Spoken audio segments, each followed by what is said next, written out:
Bueno, parece que vamos a hacer pocos esta vez, pero bueno, quedará grabada.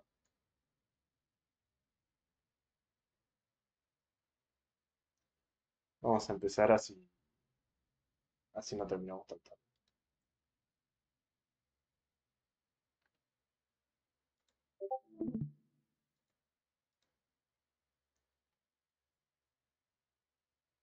Bueno, voy directo a la charla. La idea de hoy era mostrar un poco cómo funciona técnicamente el workflow de Runa. Em, un poco empezar hablando de los problemas que tuvimos y cómo fue evolucionando y cuáles fueron los distintos intentos que tuvimos, ¿no? Este, Esto lo vamos a parar. Estaba tratando de correr una cosita para mostrarlo, pero bueno, hay niveles viejos que están por acá que ya no funcionan. Em, Bien, primero que nada, vamos a tratar de definir muy rápidamente qué es a qué nos referimos cuando hablamos de workflow, ¿no? Vamos a abrir una pestañita de Kate, em, como para estar todos en la misma página. En el caso, o sea, cada proyecto tiene como sus particularidades, ¿no? Cada proyecto de juego sobre todo. Eh, o sea, que son esas particularidades es sobre todo el tipo de contenido. O sea, se traduce sobre todo en los distintos tipos de contenido que se van a ir agregando. Em, ¿Qué significa eso? Que bueno, que para ir construyendo el contenido de un juego, dependiendo del tipo de juego, va a cambiar mucho qué es lo que hay que hacer, ¿no? Si es, como ejemplos así rápidos, si es un plataformero 2D, no sé, vas a tener que agregar tiles, vas a tener que agregar enemigos, vas a tener que agregar niveles que van a ser una colección de enemigos y tiles, pero al mismo tiempo también quizás van a tener alguna conexión con un nivel anterior y un nivel siguiente. eh, Vas a tener, no sé, moneditas, lo que fuera. Después, no sé, si tenés un juego más de tipo un RPG, vas a tener, los distintos tipos de contenidos van a ser, bueno, los datos del mapa, que también podría ser tiles, pero dependiendo de si es un juego 3D, podría llegar a ser una colección de distintas escenas en 3D, meshes, eh, o lo que fuera. Eh, Y además, no sé, vas a tener las quests, vas a tener las clases que van a tener los distintos personajes o lo que fuera. Todo esto va a ser como datos, ¿no? ¿En qué se traduce todo esto de acá arriba? Los contenidos terminan siendo datos. Una de las cosas que aprendimos haciendo Runa, que era algo que no sabía incluso antes de empezar con el proyecto, es que hacer videojuegos, y esto creo que es una lección importante, es un problema de gestión de datos. O por lo menos hacer videojuegos que tengan mucho contenido, ¿no? ¿Qué significa que sea un problema de gestión de datos? Vos tenés que, lo que hay que resolver es poder hacer que se puedan crear y mantener grandes cantidades de datos, eh, y que sean Sobre todo que se mantengan consistentes y funcionando a lo largo del tiempo, ¿no? ¿Qué es lo que termina pasando en videojuegos? O sea, lo loco es, muchas veces los bugs que vemos en un juego no son problemas de programación, sino que son problemas de datos. Datos que están mal, ¿no? Por ejemplo, si vos tenés una colisión que, o sea, que hace que tu personaje se trabe y que no pueda seguir avanzando, ese es un problema de datos y no un problema de código, ¿no? Obviamente, quizás tenés algún bug en tu código de física o lo que fuera que hace que no, digamos que bueno, que quizás ciertas estructuras se traben los personajes, o quizás lo podrías resolver de alguna manera programática, hacer que el personaje no se pueda trabar, pero si los datos están mal, es muy difícil que un sistema de física garantice que no haya un contexto en el cual se porte mal. Entonces, bueno, ¿cuál es la idea de un workflow? O cuando estamos hablando de workflow, yo lo que estoy hablando es workflow de contenido. Eh, ¿Qué procesos y herramientas se usan para construir el contenido de un videojuego? ¿Y por qué es importante? Porque mucha parte del juego van a ser sus datos, ¿no? Entonces el workflow tiene que garantizar que puedas hacer rápidamente,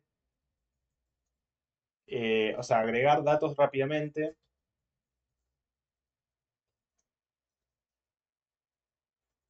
que lo puedas hacer fácil,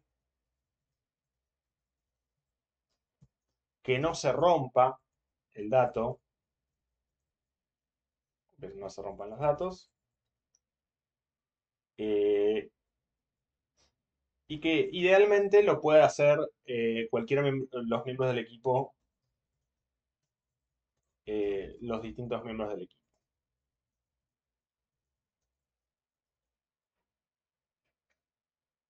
Eso, eso es, eh, Esa es un poco la idea, ¿no?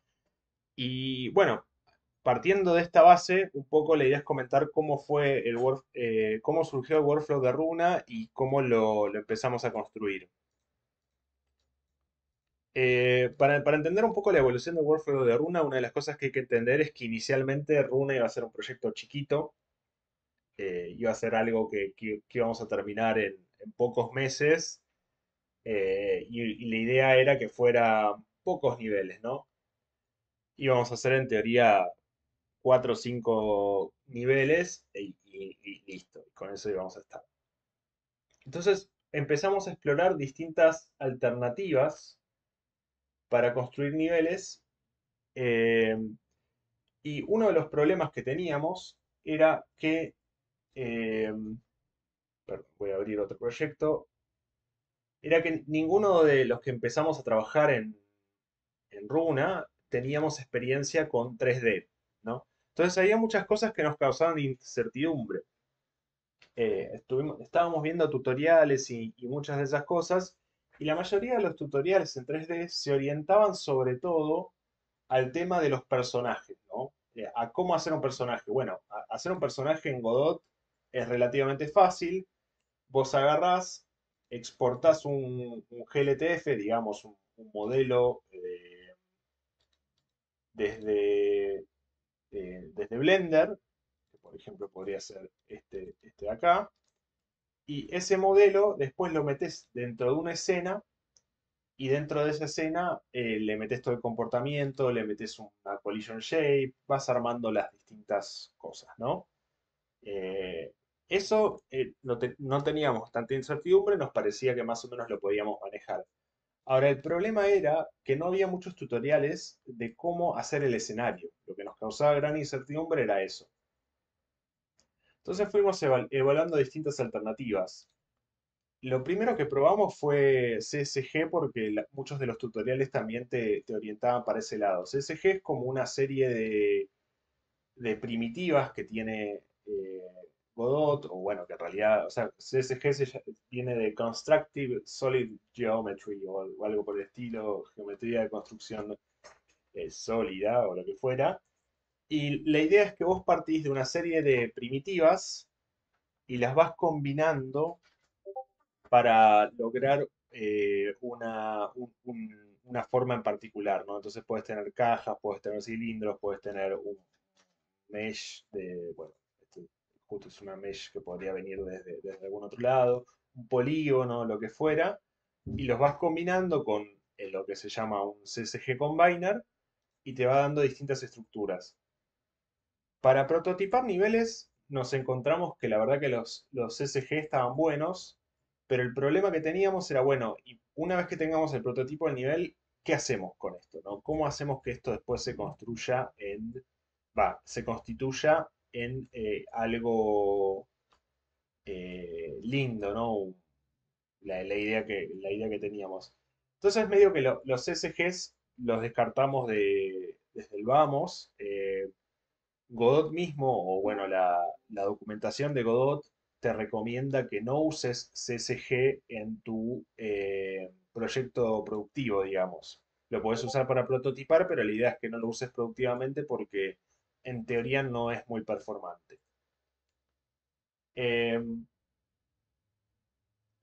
Empezamos a explorar otras alternativas. Mirando el mundo de 2D y teniendo en cuenta que inicialmente eh, Runa iba a ser un proyecto, una especie de clon de Zelda, medio de acción-aventura, lo que empezamos a explorar fue la idea de gridmap. Que el gridmap es como si fuera un tilemap, digamos, una cosa de mosaicos que te permite ir construyendo un escenario, ¿no? Eh, Nos pareció que podría llegar a funcionar, pero bueno, nada, lo empezamos a probar, vimos que era viable, o sea, como herramienta de construcción va, pero la verdad que todo lo que es la user experience deja bastante que desear en el sentido de que, no sé, si por ejemplo, si yo quiero construir algo que más o menos se vea lindo, tengo que tener no solo módulos bastante bonitos, sino que los tengo que ir aplicando a mano, tengo que ir buscando las distintas esquinas. eh, Te tenés que aprender además algunos atajos de teclado que son medio molestos. Tenés que además pensar en que las texturas sean más o menos repetibles. La verdad que no es muy práctico el gridmap. Lo empezamos a usar, lo probamos y al principio íbamos a ir por esto, porque tampoco, o sea, siendo que iba a ser un proyecto chiquito, dijimos, bueno, mordemos la bala y vamos con esto. Pero bueno, no nos resultaba tampoco demasiado lindo. Tengo entendido que Gridmap es algo que mejoró mucho o que está mejorándose en Godot 4, así que hoy en día podría ser una cosa más viable. A nosotros nos terminó resultando medio un incordio, pero bueno, lo probamos y dijimos, vamos a empezar con esto. Cuando terminamos con el proyecto este de prueba y empezamos con Runa realmente, hicimos el primer nivel de prueba que lo hicimos realmente con Gridmap, que es este. Eh, Básicamente estábamos buscando un look en particular para la cueva, o sea, íbamos a hacer unos niveles de una cueva. Eh, y bueno, lo que probamos, por ejemplo, fue la posibilidad de hacer un par de grid maps, uno para el piso y uno para las paredes, y que eso permita construir como distintas formas, como si fuera un tilemap 2D. Esto, entre comillas, funcionó, pero la verdad es que no, no funcionó, o sea, no era muy práctico. Hacer el nivel era difícil, de nuevo, uno tenía acá todas las distintas piezas, digamos, y cada pieza eh, O sea, y la verdad que tener que elegir cada una de estas piecitas para saber qué poner en cada lugar, y era medio una patada.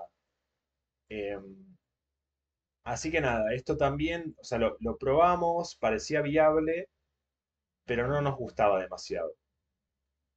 Entonces empezamos a probar algo que al principio parecía como no necesariamente una muy buena idea, pero que por lo que vimos era básicamente lo que hacía la mayoría de la industria, que era empezar a construir nuestros niveles en Blender, ¿no? Eh, un poco la idea, o sea, a Blender no lo íbamos a poder evitar porque, bueno, íbamos a hacer los personajes en Blender, seguro. Y, por ejemplo, este tipo de piezas eh, había que hacerlas también en Blender. De hecho, acá podemos ver cómo está hecho el tilemap un poco. Estas piezas había que hacerlas en Blender, ¿no? Entonces, nada, no lo íbamos a poder evitar. Entonces, bueno, dado que ya estábamos usando esta herramienta y que Blender como editor 3D es realmente muy bueno, o sea, a diferencia de Godot que para edición 3D no tiene muchas herramientas, no puedes editar meshes, no puedes hacer un montón de cosas que acá sí.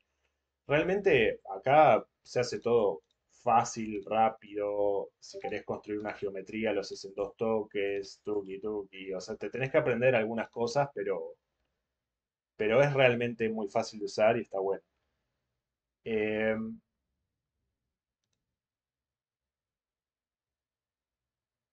Ay, Dios. Acá me dicen que no estoy transmitiendo la pantalla. Bueno, por suerte estoy grabando, pero ¿cómo puede ser que hayamos llegado tan lejos y no estoy transmitiendo la pantalla?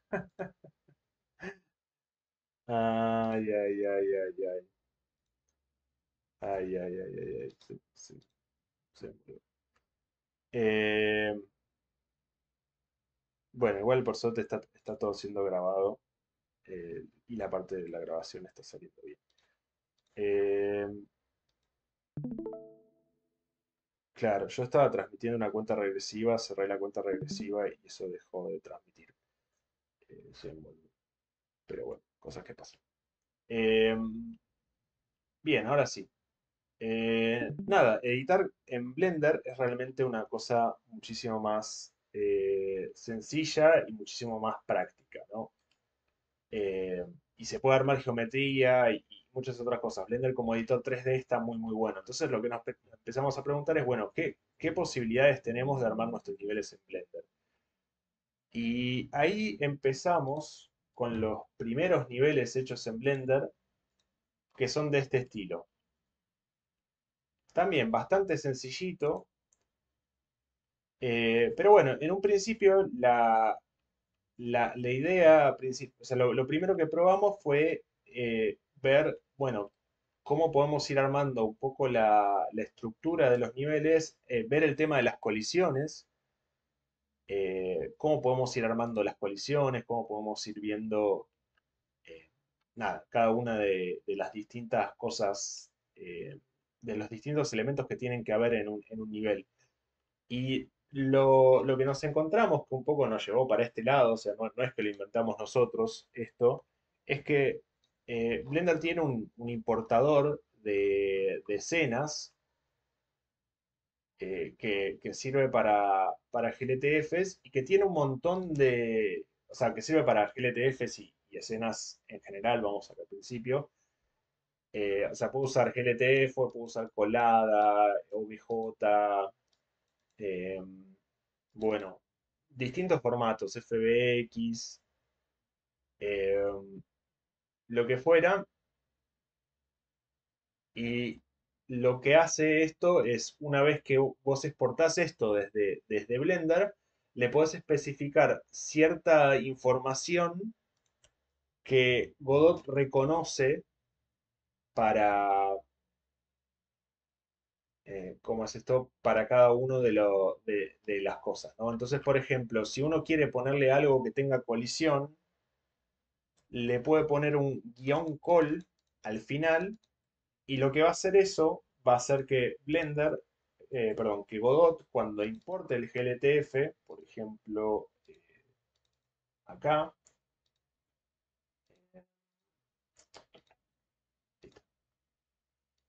cuando importe el GLTF o el archivo que sea, le va a poner una mesh, eh, un static body como hijo, y ese static body va a tener la forma de la mesh. Y esta va a ser la colisión que va a usar el, el terreno, digamos, lo que uno está definiendo, ¿no? Nada, eso ya venía soportado y lo empezamos a chusmear y realmente pareció el enfoque más viable de todos los que habíamos visto. También uno puede especificar cosas que sean solo colisionadores con algo que se llama call only. Bueno, y otros sufijos más. Hay un montón de configuraciones acá distintas que se pueden hacer. eh, pero bueno, nada, o sea, lo que nos dio esto en realidad fue el puntapié inicial, porque como mencionamos al principio de la charla, cada juego tiene sus particularidades, ¿no? Entonces, empezamos con esta idea general y empezamos a resolver las particularidades de nuestro juego. Uno de los grandes breakthroughs que tuvimos, digamos, uno de los grandes descubrimientos que tuvimos, es esta idea de acá que de nuevo, esto no es nada que inventamos, solo que hasta ahora no habíamos visto ningún tutorial que lo tuviera.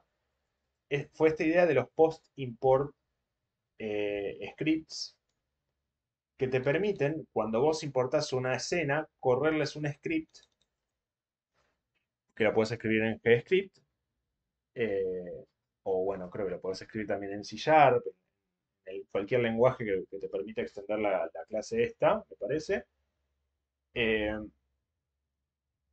que te permite escribir un script que importa, que una vez importada la escena le puedes aplicar modificaciones. Entonces, por ejemplo, lo que nosotros pensamos es, bueno, puedo crear objetos en Blender empties y si a estos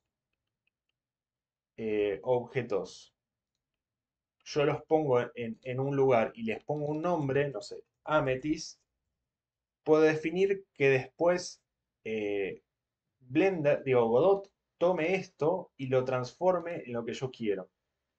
Entonces acá, por ejemplo, las amatistas, que son el coleccionable de Runa, las podemos agregar desde Blender directamente y cuando se importa en Godot se cambia una amatista por,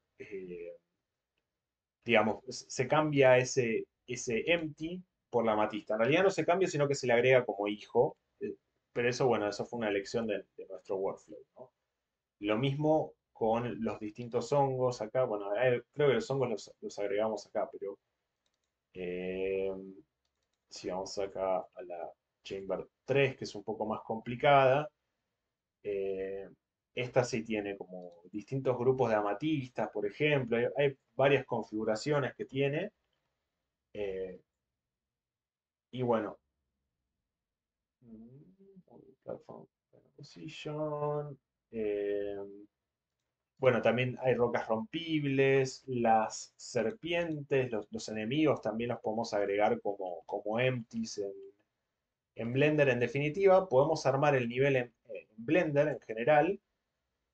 Si vamos a previsualizar eso, creo que está, no sé, acá. Eh,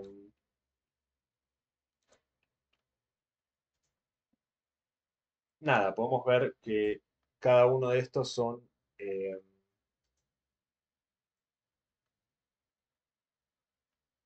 son o bien hongos, o bien los distintos enemigos, lo que fuera. O sea, en definitiva lo que nos permitía era usar Blender como editor 3D, que es muy muy bueno, poder armar la geometría, poder armar casi todo el nivel acá adentro, exportarlo, que se corra el script y ¡pum! Tenemos un nivel. Y ese fue como el gran descubrimiento y eso fue lo que nos permitió empezar con nuestro workflow. Eh,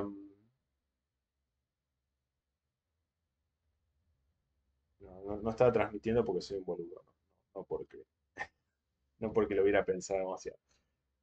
Bueno, por suerte igual lo está grabando. Bien. eh, Nada, en definitiva, ese fue el punto de partida. Después de ahí lo empezamos a complejizar. Hoy en día, si vemos lo que es nuestro importer, que es sublevel importer, le agregamos un montón de lógica. Eh, Ahora lo vamos a ver, pero estas son todas las distintas cosas que se pueden reemplazar por escenas en nuestro, o sea, eh, en nuestro, digamos, en nuestro workflow. Y después, bueno, cada tipo de escena puede tener su configuración y también puedes tener manejadores de propiedades custom o lo que fuera, porque ese fue también otro breakthrough que tuvimos más adelante y es que los distintos objetos de Blender pueden tener algo que se llama custom properties. Las custom properties es simplemente un feature de Blender que tiene muchos usos dentro de Blender, pero que a nosotros nos sirvió para poder agregar metadata a cada objeto. Por ejemplo, acá yo puedo decir, bueno, esto que yo tengo acá es un grupo de amatistas que tiene cuatro columnas, perdón, cuatro filas y una columna, ¿no? Entonces eso se termina traduciendo en que si yo veo el nivel en... está. Si yo veo acá, este grupo de amatistas son cuatro amatistas. Y con esa idea podemos hacer un montón de cosas. Así como las amatistas tienen esta propiedad, no sé, podemos tener vamos a un nivel un poquito más complicado, es el Helicopter Seal Challenge, que bueno, es un nombre medio interno. Podemos tener estos aparatos, que son los ventiladores del juego, y estos aparatos tienen una longitud, una potencia, ¿no? Y todos esos parámetros vienen como custom properties en Blender, ¿no? Si yo abro este nivel en Blender, puedo ir a buscar el fan.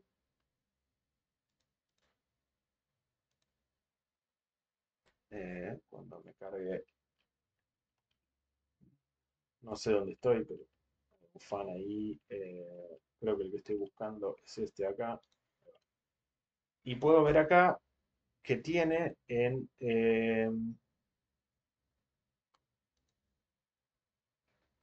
aquí, fans 308, item, ¿dónde están las properties de esto?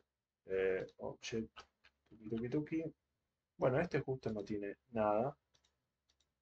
Algunos de estos puede ser que lo tengan configurado en Godot directamente, porque bueno, ahora vamos a ver las desventajas de Workflow, pero hay ciertas cosas que son más fáciles de configurar en Godot que acá. Pero bueno, por ejemplo, acá podemos ver que este sí tiene un parámetro que es bloqueado por una roca y lo tiene seteado. Em, Nada, se ve que muchos de estos están configurados en realidad en, en Blender, digo, en Godot. Porque bueno, una cosa que también permite este workflow es que si yo quiero agregar configuraciones específicas a un nivel, las puedo hacer, ¿no? Si yo necesito de repente decir, ok, bueno, esta palanca que vino del, del editor de Blender, le quiero agregar un hijo, que sea un toggle, por ejemplo, lo puedo hacer. Eh, Mismo con muchas otras cosas. También le puedo, o mismo lo que estábamos viendo recién, si le quiero configurar los parámetros a el fan este, lo puedo hacer desde acá, desde Godot, seteándole estos parámetros. Y esto se va a guardar y se va a pisar sobre lo que venga del Blender, digamos. Hay como una especie de, eh, voy a decir herencia, pero en realidad no es herencia. Bueno, sí, es un poco herencia, porque es como si fuera una escena heredada, que en realidad lo que esto tiene es el Editable Children, ¿no?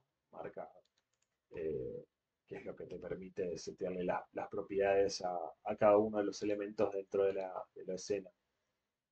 Em, pero bueno, nada, eso no, o sea, es como que ahí nació nuestro workflow, el siguiente breakthrough fue ese de las custom properties. Después lo que vimos es que las custom properties pueden ser bastante molestas de configurar. Entonces se nos ocurrió que puede llegar a ser una buena idea implementar nuestros propios plugins de Blender para agregar distintos comportamientos. Entonces, por ejemplo, tenemos un plugin que se llama Toggleable Transform, que nos permite definir que un objeto se transforme, o mejor dicho, cambie su transformación en base al resultado de otro objeto. Eh, y eso no sé si tenemos algún ejemplo acá, creo que no, pero bueno, podemos ir a, eh, creo que el Labyrinth Road, no, el Labyrinth First Quadrant, si no me equivoco, este debería tener un par de toggle transforms. Eh, bien, acá si vamos a las propiedades del objeto, eh,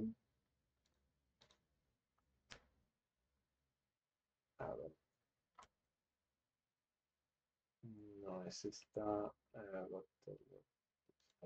este. Este dice que se puede transformar en, o sea, su transformación puede ser transformada para ir a esta posición final, Tuki, y que lo va a hacer durante un segundo. Y parece una tontería, pero esto ayuda mucho. O sea, por ejemplo, si yo quiero hacer una puerta, es tan fácil como agarrar uno de estos y decirle, bueno, ahora tu posición, o sea, tu posición se va a cambiar entre tu posición inicial y esta posición. Agrego un empty, lo llevo a la posición selection to active y este empty le pongo, bueno, justo estoy con una geometría un poco compleja que me está molestando, pero imagínense que esto fuera un poquito menos complicado. A este empty le puedo poner un nombre que sea, no sé, puerta final position. Y entonces acá le digo, ok, primero lo tengo que volver a su posición inicial, ¿no? Digamos, y le digo que vaya a puerta final position cuando eh, o sea, que tenga la posibilidad de transformarse a puerta final position. Esto después es interpretado por el Godot, por el script este que hicimos, el de sublevel importer. Em, esto era Labyrinth level.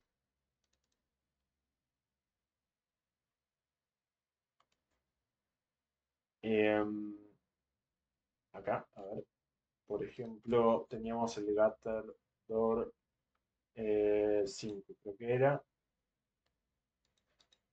Es interpretado por nuestro script de importación y lo que hace es le agrega un toggle transform, que es un nodo que nosotros tenemos implementado que te da ese comportamiento, y que a este toggle transform, cuando yo le llamo el método toggle, permite mover a su padre, digamos, al Gaterdor, entre una posición, entre dos posiciones distintas, digamos, su posición inicial y su posición final. Entonces, este objeto, digamos, ahora se puede conectar con palancas, con switches y con cosas de ese estilo que entienden esa idea, ¿no? Porque la segunda parte de esto es la idea de los toggles, que los toggles es la contrapartida, ¿no? Yo le puedo decir a esto que tenga no sé, por ejemplo, acá tengo una palanca, esta palanca lo que hace es activar a estas dos cosas que son toggleables, ¿no? Rotating Gutter Wall 002 y Toggleable Sound Rotator, ¿no? Eh, esas dos cosas que son rotables, el, digamos que son toggleables, perdón, una palanca que está acá las puede activar y desactivar. Y eso se traduce en que, yo acá debería tener un lever, acá está, en que se crean los nodos acá y yo no tengo que hacer nada.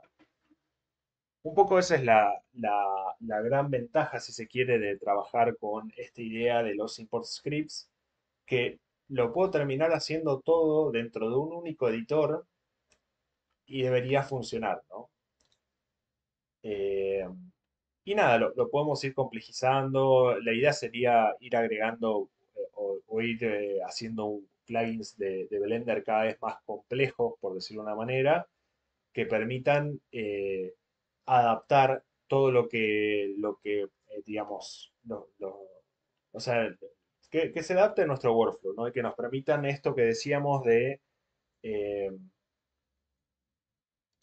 de que, de que podamos agregar datos rápidamente, que lo podamos hacer fácil, que no se rompan y que lo puedan usar los distintos miembros del equipo, ¿no? Estas cuatro cosas, la idea sería ir llevándolo para ese lado.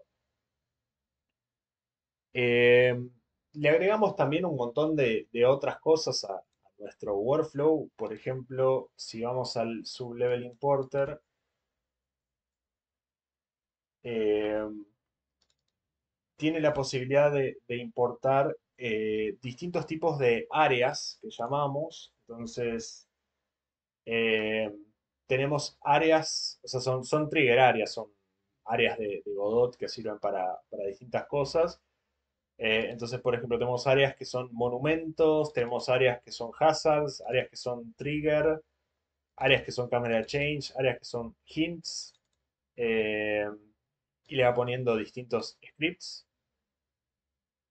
Eh, Después otra cosa que puede hacer es, bueno, agregar checkpoints, distintos checkpoints. También tiene una opción de armar rigid bodies. Entonces, por ejemplo, hay un nivel que es el campamento. eh, Open Recent eh, el camp, que bueno, tiene algunas texturas rotas, pero ignoremos eso. eh,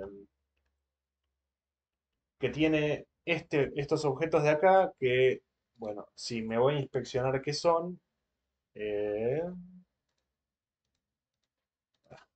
maldita sea, está puesto con la asset library esto, entonces es medio difícil de ver. Creo que tengo que hacer un make instance real. Eh, eh, Ahí está. Tiene eh, un rigid body only, y eso en el juego se traduce a que si yo voy al campamento,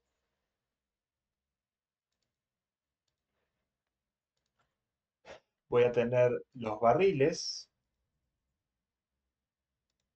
que son rigid bodies, y que tienen una colisión que es, digamos, correcta para un rigid body y que, bueno, se pueden usar para eso, ¿no?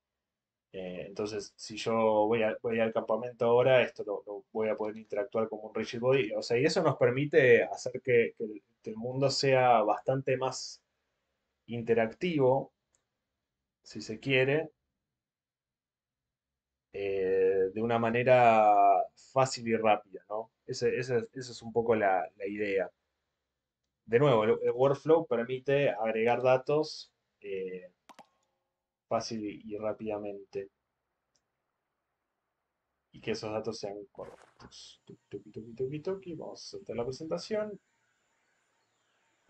Y bueno, entonces ahora estos rigid bodies que yo agregué en Blender, puedo interactuar con ellos y puedo boludear un poco. Y inmediatamente mi juego es mucho más interactivo que si no los hubiera agregado, ¿no? Esa silla es un cilindro, por eso rota así. Eh, ¿Qué más? Bueno, y así como tenés los rigid bodies, tenés, no sé, áreas de ayuda, área, eh, que son lugares en donde se puede pedir una ayuda en particular. eh, Nada, hay muchas cosas muchos elementos. Lo que quería mostrar justamente es cómo fuimos adaptando el workflow a las particularidades de Runa eh, como juego, ¿no? Entonces todo este workflow está hecho para que agregar contenido en Runa dentro de todo no sea tan difícil. Obviamente no todo es color de rosa. eh, la realidad es que nuestro workflow todavía nos patea ocasionalmente. eh, Nada. O sea, tiene muchas ventajas, ¿no? Muy rápidamente pudimos empezar a trabajar. Los artistas ya sabían que ya sabían Blender, podían empezar a usar digamos, o sea, eso es como una ventaja, ¿no? Nadie tuvo que aprender cómo armar niveles en Runa, o mejor dicho, sí tuvieron, pero si ya sabías usar Blender, ya tenías una ventaja, ya podías manejar, ya podías hacer muchas cosas, ¿no? La parte de la geometría la tenías resuelta, etcétera. Eh, la verdad que fue una buena idea. Y la realidad es que si hubiéramos querido hacer un editor por nuestra cuenta de estas características, jamás hubiéramos llegado. Eh, no sé, después también otra cosa que estuvimos haciendo fue probando algunas variantes, algo que, esto que habíamos mostrado antes de CSG, el Constructive Solid Geometry, nos fuimos dando cuenta, probamos a armar uno de los niveles con Constructive Solid Geometry, con esta cosita bueno, que supuestamente no hay que usar. eh, y después le instalamos un plugin a Godot, que es Export CSG, que permite exportar esto como una mesh y importando después esa mesh en Blender, eso permitió hacer bueno, eso permitió construir en Blender el nivel, o sea, empezar primero construyéndolo en Godot y después construirlo en Blender. Eso fue útil sobre todo para, por ejemplo, uno de los chicos quería armar un nivel y no sabía usar Blender, nada, usó ese workflow y funcionó. Idealmente igual para mí lo mejor es empezar por Blender y después pasar a Godot. Creo que eso funciona mejor, pero bueno, el problema es que tenés que saber Blender. Ahora bien, le estaba diciendo justo antes que no todo es color de rosa, ¿no? Hay varias desventajas. Una de las principales desventajas que todavía no resolvimos es que hay mucha repetición.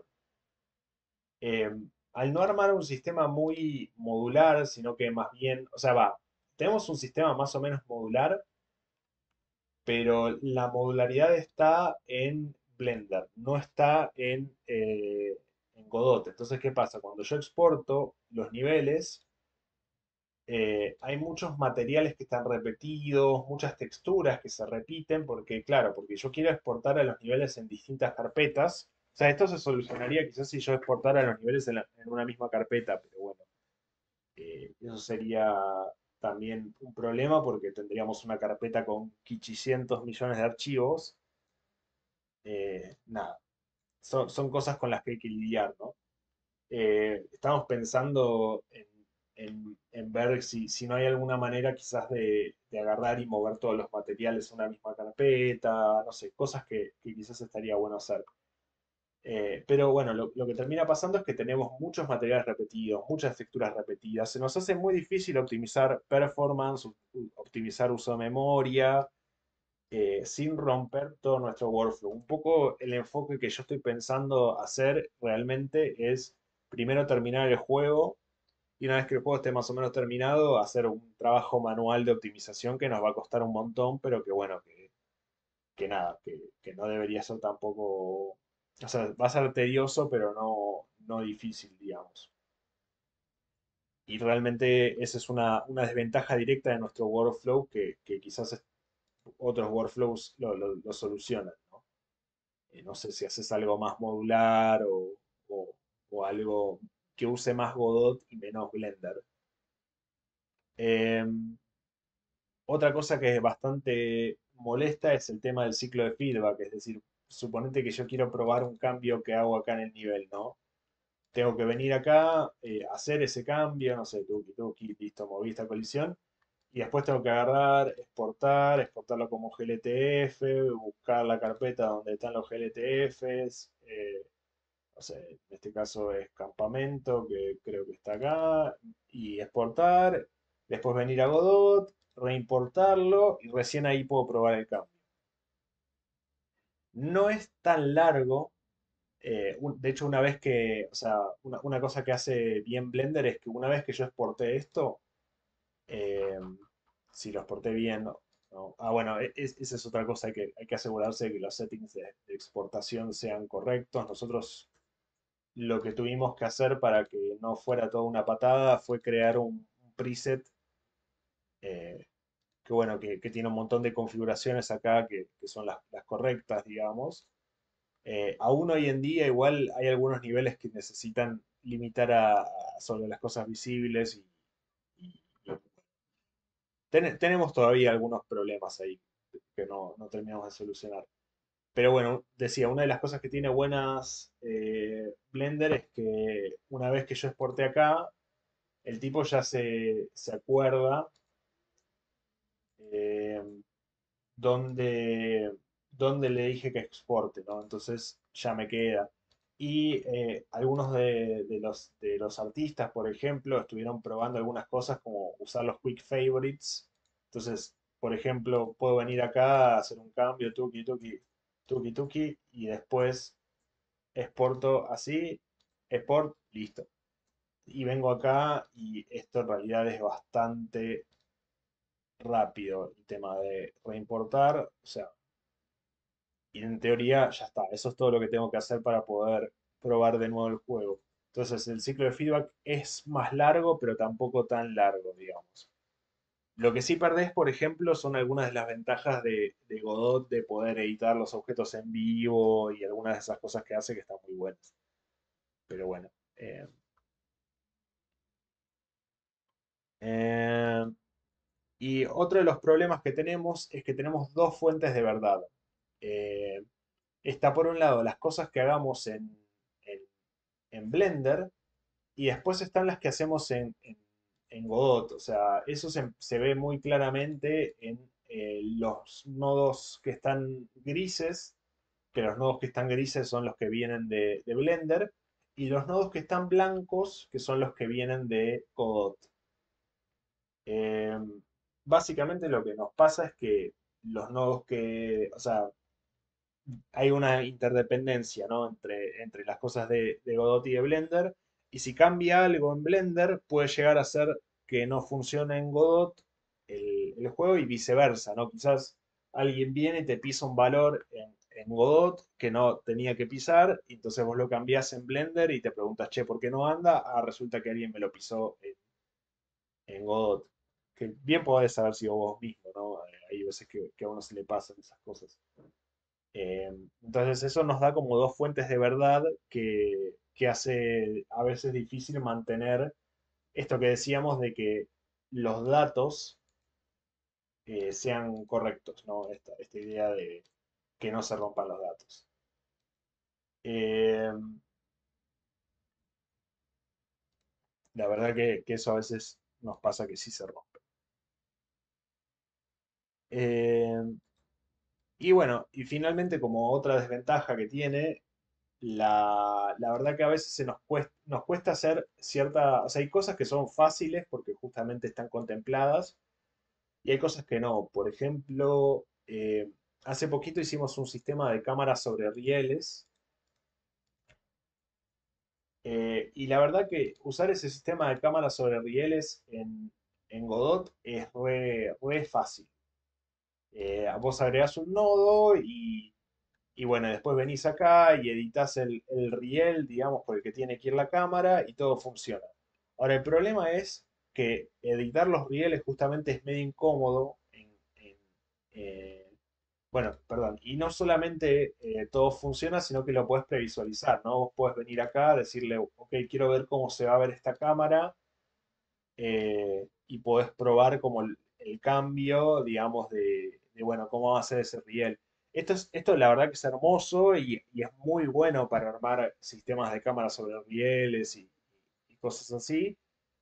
Ahora, el problema es que poder tener este nivel de herramienta en Blender no es fácil. No puedo, digamos, o mejor dicho, tener este nivel de herramienta en Blender y que eso después se traduzca a estos datos en Godot no es nada fácil y se nos hace difícil. Entonces, eso es lo que nos empuja a que ciertas cosas las querramos hacer en Godot. Pero no solo eso, sino que, por ejemplo, algo que nos pasa es que el editor de paths de Godot, la verdad que al lado del de Blender apesta. Por ejemplo, si yo quisiera agarrar acá y no sé, y agregarle un punto a esto y moverlo de una manera muy precisa, en Godot es realmente difícil. Tengo que, digamos, tengo que conocer bien la herramienta y tengo que ir acomodando muy bien y viendo con mucho cuidado qué es lo que estoy haciendo, ¿no? En cambio, en Blender, por ejemplo, no sé, puedo agarrar y agregar una curva de Zier, por ejemplo, y realmente es mucho más sencillo de editar. O sea, puedo venir acá y le puedo decir, bueno, extendeme esto acá. Puedo agarrar estos dos y decirle, si no me equivoco, hay un subdividir. Entonces me aparece uno acá y esto lo puedo rotar así. Puedo decirle que lo rote solo en una dirección. Puedo trabajar también con la orientación de la curva, cosa que ¿esto dónde estaba? En Visibility, creo que era. O en Geometry, Texture, Form. No me acuerdo dónde estaba esto, pero había una posibilidad para ver la orientación de la curva. Eh, debe estar acá en Overlays, pero bueno. Eh, Angles Selected. No, no más. Acá está. Eh, Esto permite ver como, por ejemplo, o sea, porque una curva en 3D no solamente tiene como su forma, sino que tiene como toda una rotación, digamos, o sea, tiene un montón de parámetros, y esos parámetros están en Godot, pero no se pueden editar. Entonces, nada, estaría bueno poder armar bien las curvas en Blender y poder llevarlas a Godot, pero eh, cuando vos exportás una curva en Blender a GLTF, no están los datos. Entonces, para poder usar curvas en Blender, tuvimos que hacer un plugin nuestro que agarra y toma los datos de la curva y los chanta como una custom property. Y la verdad que eso es una patada. Y de hecho, lo hicimos después de que hicimos este sistema. Entonces, este sistema jamás lo metimos editable en Blender todavía. Em, Así que nada, es como eso. Creo que un poco lo que está bueno es mostrar un poco cómo fue la evolución de esto, cómo fue algo que además lo fuimos construyendo de a poco. Y creo que un gran acierto fue utilizar las herramientas existentes en lugar de elaborar herramientas propias. Eh, Obviamente, si hubiéramos elaborado herramientas propias, muchas cosas las hubiéramos podido resolver mejor y quizás muchos de los dolores de cabeza que tenemos hoy no los tendríamos, pero nos hubiera llevado muchísimo tiempo y nuestras herramientas probablemente nos hubieran dado otros dolores de cabeza que estas herramientas no nos dan. En cierta manera, igual lo que yo creo que estamos haciendo es de a poco convirtiendo cada una de estas en una herramienta nuestra, ¿no? Y además eso nos da expertise para que cuando hagamos el próximo juego, eh, podamos convertir tanto a Blender como a Godot en una herramienta apropiada para el tipo de juego que estamos construyendo. Creo que ese es el aprendizaje, ¿no? Cuando uno trabaja con las herramientas y esas herramientas no se adaptan completamente al workflow que uno querría tener o a las necesidades que uno tiene, está bueno que esas herramientas sean programables y está bueno saber programarlas para llevarlas a lo que uno eh, necesita, ¿no? Eh, Nada, y a futuro eso. Creo que realmente fue un gran acierto y lo vamos a seguir así. Eh, Creo que eso es todo. No sé si me queda algo más para mostrar. Obviamente el workflow es mucho más complejo de lo que entra en este ratito. Hablamos sobre todo del workflow de niveles, pero no hablamos nada de cómo hacer NPCs, lo- los distintos. Pero bueno, justo el workflow de NPCs me parece que es algo que está mucho más cubierto en tutoriales en internet y el- los tutoriales en internet lo hacen probablemente mejor de lo que yo lo podría hacer en este ratito. A mí me interesaba más como dar esta idea bueno, de adaptar las herramientas a las necesidades puntuales que uno tiene. Eh, Nada, eso es todo. Si se tienen que quedar con una sola cosa de toda esta charla, creo que lo más importante es esto de que los videojuegos es un problema de gestión de datos o los videojuegos que tengan mucho contenido van a tener problemas de gestión de datos y está bueno pensar herramientas para gestionar esos datos y que sea, digamos, que sea rápido, que sea fácil, que no se rompan los datos. Porque si no, eso para mí es lo que termina haciendo que los videojuegos nunca se terminan. Si las herramientas no son buenas, no puedes avanzar, porque estás todo el tiempo luchando con la herramienta, estás todo el tiempo luchando contra, o sea, no te permiten escalar las herramientas, básicamente. Ese es un poco creo que la lección. Así que nada, eso. ¿Alguna duda, comentario, algo?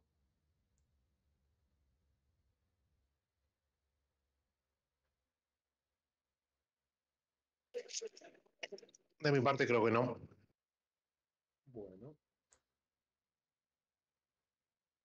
Bueno, si no hay nada, vamos a cortar acá. Esta fue una sesión más o menos cortita. Obviamente, si alguien tiene ganas de profundizar acerca de cómo es el workflow de Runa, si quiere eh, charlar de eso, que me avise.